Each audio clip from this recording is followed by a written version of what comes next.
লিপস্টিকের ব্যবহার শুরু প্রায় ৫,০০০ বছর আগে।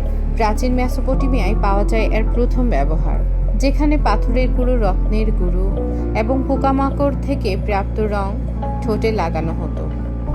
প্রাচীন মিশরে এই রং মোম ও তেলের সাথে মিশিয়ে ব্যবহার করা হতো। ঐতিহাসিক নথিতে দেখা যায় রাজপরিবারের সদস্যদের ঠোঁটে কার্মাইন পোকা থেকে তৈরি গভীর লাল রং থাকত। মধ্যযুগে ইউরোপের অনেক অঞ্চলে লিপস্টিকের ব্যবহার সীমিত হয়ে যায়। ধর্মীয় দৃষ্টিভঙ্গি এবং সামাজিক প্রথা অনুযায়ী এটি কিছু সমাজে গ্রহণযোগ্য ছিল না। ১৯০০ শতাব্দীতে ফ্রান্সে প্রথম বাণিজ্যিকভাবে লিপস্টিক বাজারে আসে।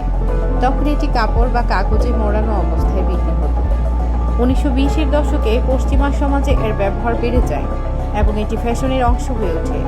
দ্বিতীয় বিশ্বযুদ্ধের সময় প্রাপ্যতা সীমিত ছিল, তবুও বিভিন্ন দেশে এটি ব্যবহার অব্যাহত থাকে।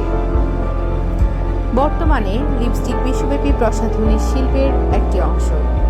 বাজারে পাওয়া যায় নানা রং, উপাদান এবং প্যাকেজিং, যা সময়, অঞ্চল এবং সংস্কৃতি অনুযায়ী পরিবর্তিত হয়ে থাকে।